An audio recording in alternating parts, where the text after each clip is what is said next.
Hello students, myself Professor Manisha Rakte from JSPM's Technical Campus. Today we are going to learn our first session on subject of second year computer, Principles of Programming Language, that is PPL. Today we are going to cover the following topics.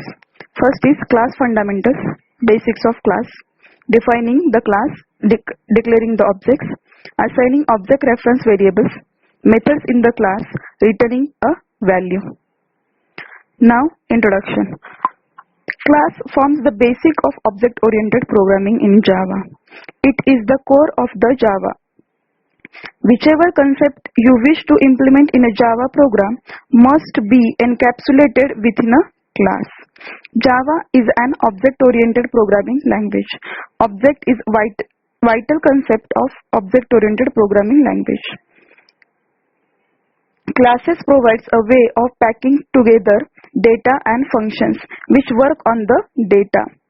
Right? This is a basic structure of. So class includes data type and methods. Now this class creates an object. Without object there is no existence of the class. Without object the classes are only a blueprints. Through the object we can access methods and data types of the program. This is a basic structure diagram of the class. A class is a user-defined data type which include variables and the functions. Now see, here is the syntax. Class. Class is a keyword. Class name. You give the name of class. The standard practice is give the first letter of the class name is always a capital letter. Then here in an open curly brace and in a closed curly braces, when we have to declare the field means what? Declaring the variables, and after that we have to declare the methods. Example, class area. Area is the name of my class. Inside the area class I declared two variables, int side, int length. Side and length are the variables name. Int are the return type or data type of that variables. Right? So class is what? Class is a user defined blueprint or prototype from which objects are created. Right? So the class includes modifiers. Right?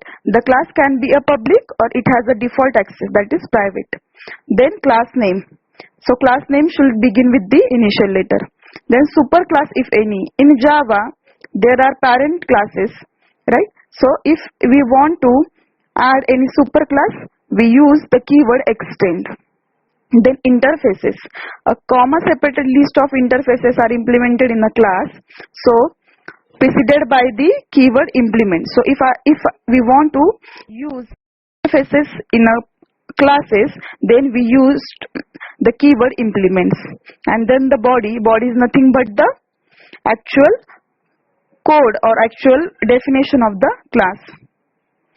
So this is one example. Class employee is my class name. Here I declared some variables like name, then student string name, then email address, year of birth, etc. Now next is objects. So objects are nothing but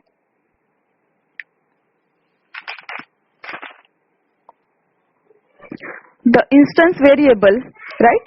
It is a runtime entity. It is a real-time entity.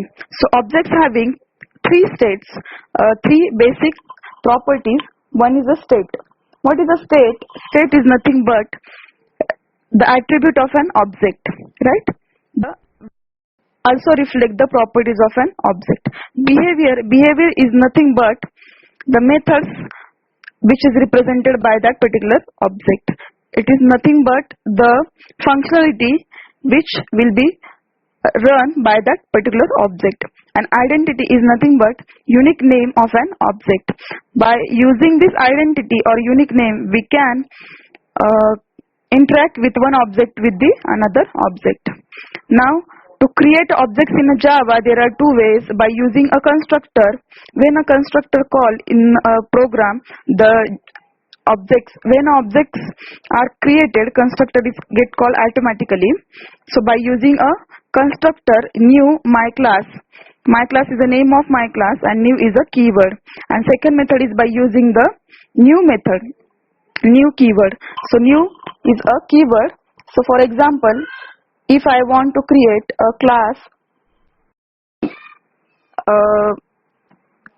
object of the class employee E is the object name is equals to new employee is the class name, right? So we have to use the dot operator to access the variables or methods from that class. For example, here if I want to access any method or data, then I have to use e dot suppose get data method.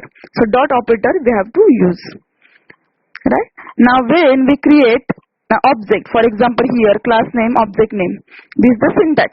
Object name is equal to new class name. For example, for area is my class name and I have created A1 as an object. Then this A1 initially it indicates nothing or it points to null object, right? When we just declare the A1 as a area of object, then when I assign this A1 is equal to new area, then only it allocates the body or it allocates the memory at a runtime, right? So area A1 is equal to new area. At that time A1 gets the body, right, or memory in a heap. So in a area the whatever the variables are there, for example side and length, then whatever functions are there, for example get, all are included in this A1. Now a Java program is a simple program. Save the program by using employee.java. So what is the extension? .java is the extension of Java program. We need to write the code using Gedit in Ubuntu or Fedora. Compile the program by using Java C. Java C is a compiler. So employee.java is my name of the code. Now see here, when we compile the code, if the errors are there, that error will be on a terminal, and if there is no error, then after this process the employee.class file is created. Means what? The class file of my particular class is created and we can run this class file on any platform of the Java where JVM is installed, Java virtual machine, that is a compiler is installed. That's why we called Java as a platform independent language. Why we called it as a platform independent language? Because after compiling the particular program, Java JVM creates one class file and that class file we can use on any other machine and then run the program by using simple keyword Java and your program name. So Java employee. After that your program and output will be displayed, right? Now this is one example where I will create one. I have taken one class and I create one object, my object, and I just by using that my object I just access the variable x. So here public class my class. Class is a keyword, public is access specifier, my class is the name of my class. Int x is equal to 5. Public static void main string arguments. Now see this line is very important line. This is the starting point of my Java program. Public static void main is a starting point. Now string arguments are nothing but the arguments list. Now here this comes under the command line argument. Whenever we learn the command line argument section, that time I will explain you the meaning of this line, right? Now for the time only remember public static void main is the entry point of my Java program. Now here see main method is my static method. So what is the meaning of this static? So without an creation of object you can call the particular method, right? So when we do any method as a static, then without creating an object you can run that particular method. So my class, my object 1 is equal to new my class. My class, my object is equal to new my class. So my object is nothing but the name of my object. right? Now system.out.println my object.x means what? I just access the x variable by using my object. Now system.out.println is like cout statement. You can, whatever you have write in this bracket will be displayed on a screen. So what is the value of x? 5 is the value of x, so output will be the 5. Now in this program I have created two objects. Instead of one, I can create many of object object of my class. So my class, my object 1 is equal to new my class, this is object 1, and my object 2 is the object 2. So same way, by using my object 1.x, same variable I am going to access, and by object 2 another variable, same variable I am going to access over here. So what will be the output? 5 and 5. Now accessing object through the references. So in object-oriented programming, we can create number of objects, right? In a Java we can create number of objects of a single class, and we can assign that particular objects through any another object. That is nothing but the accessing the objects. For example, see here I have created E1 and E2, two objects of the class employee. Now E1 and E2 refer to two independent employee object on a heap. See, this is my employee class. E1 points to this class and E2 points to this class. Same class is there, so same thing, string name, SSN, email ID, year of birth, same class. So E1 and E2, two objects of a same class I have created. Now second line, I have created one more object, that is E3, which will be assigned to E1. Now this E1 properties are copied into E3. Means what? By executing this line, E1 and E3 refers to the same employee object. Means what? See here, I have created one more object E3, and that E3 will point to the address or object of which pointing to the E1. So E1 also points to the same class object, and E3 is also pointing to the same class object, right? Now I have created next line, that is E3 is equals to E2. Means what? Now E2 is pointing to E3.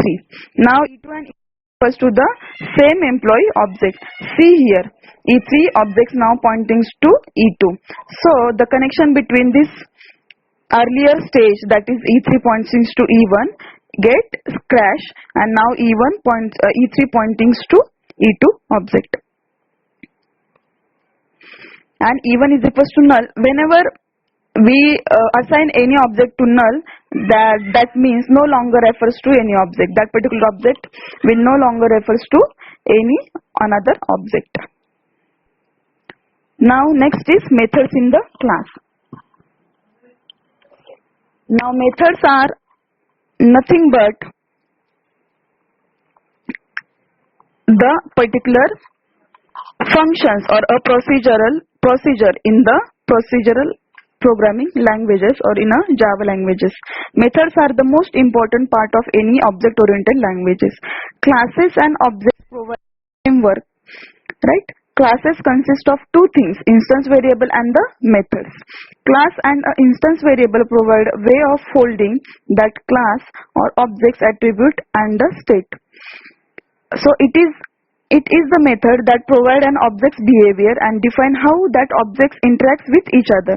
So without the method, the class having no use. Method is a block of code which only runs when it is called.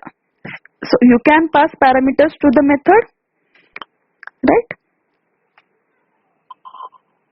So see here, simple method. I have write one simple method, public class my class, and in that class I have write one method, that is my method. Now see here, my method is a static method.